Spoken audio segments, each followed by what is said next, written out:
नमस्कार दोस्तों, मैं भाविनी मिश्रा अपने चैनल में आप सभी का एक बार फिर से स्वागत करती हूँ। कैसे हैं आप लोग? तो इससे पहले मैंने इसका वीडियो बनाया था जिसमें संपूर्ण पूजा विधि करके दिखाई थी।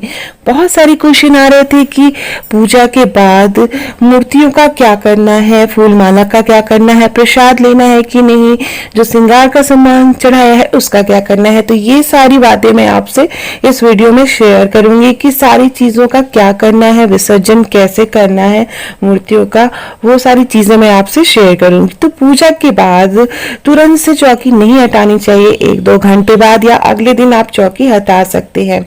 तो चौकी हटाने के लिए चौकी हटाने से पहले जब भी आप पूजा खत्म करें, पूजा आपकी हो जाए, आरती हो जाए, उसके बाद आपको प्रसाद लेना चाहिए। प्रसाद के रूप में आपको सुहाग लेना है। सुहाग मतलब सिंदूर लगाना है और जो माता को आपने चूड़ी और बिंदी चढ़ाई है वो आप लेना है।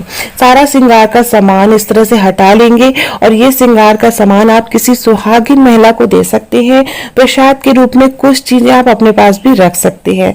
बहुत सी जगह सिंघाड़ा देने की प्रथा है, यानी सास को साड़ी के साथ श्रृंगार का सामान दिया जाता है, तो आप वो भी दे सकते हैं, या जेठ जेठानी आप किसी सुहागिन महिला को दे सकते हैं।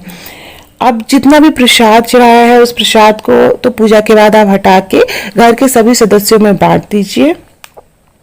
और जब आप व्रत कंप्लीट हो जाए आपका, आप जब पानी पिए उसके बाद आप प्रसाद ग्रहण कर सकते हैं। इसमें से कुछ प्रसाद पंडित जी को सीधा में भी दे दें, जैसे एक केला, सेब, जो भी चढ़ाया आपने पंडित जी को दान दे दीजिए। तो जो भी प्रसाद है वो पंडित जी को भी दान दे सकते हैं, उसमें से कुछ पोर्शन। ये जो फूल माला है, ये सारी चीजें, इन सब को हमें विसर्जित करना है। तो सारी फूल माला मूर्तियों में इस तरह से एकत्र कर लेंगे। आपने जो भी अभिषेक किया है, जो भी जल चढ़ाया है, वो सारी चीजों को विसर्जित करना है। वो मैं अभी दिखाऊंगी कैसे विसर्जित करूंगी। ये जल है, इस जल को आप जो है कहीं पेड़ पौधों में डाल देंगे। जो चावल है कलश पे रखा था या नीचे अष्टदल कमल का, इसको आप चिड़ियों को डाल सकते हैं। या जब आप पंडित जी के लिए सीधा निकालेंगे, सीधा मतलब होता है पंडित जी, किसी भी पंडित को एक समय का खाना देना रहता है, दाल चावल, हल्दी नमक, फल फूल, आप चाहे तो सब्जियां भी दे सकते हैं।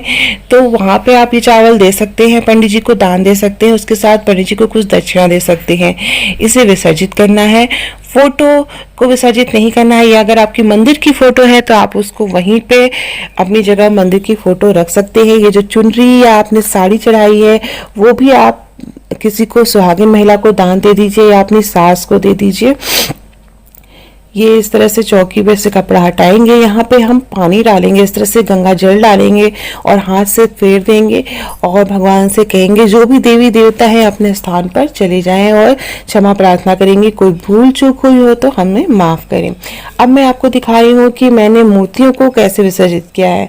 आप इन मूर्तियों को गंगा जी में या किसी नदी में भी डाल सकते हैं, लेकिन चूंकि वातावरण को ध्यान में रखने के हिसाब से आप किसी गमले में, अगर आप फ्लैट में रहते हैं तो आप किसी गमले में मूर्तियों को विसर्जित कर सकते हैं। इस तरह से थोड़ा सा गड्ढा खोद कर सारी चीजें, फूल माला मूर्तियां एक साथ इस तरह डाल के, आप चाहे तो यहाँ पे जल भी डाल सकते हैं और इस तरह से ढक देंगे। तो इस तरह से मूर्तियों को विसर्जित करना है किसी साफ सुथरी जगह। आप फ्लैट में रहते हैं तो सोसाइटी के नीचे जहाँ पे गार्डन है, जहाँ पे आपको लगता है कि पैर नहीं रखेगा, कोई साइड में कॉर्नर पे जहाँ पे पेड़ पौधे लगे रहते हैं, आप वहां पे मूर्तियों को विसर्जित कर सकते हैं।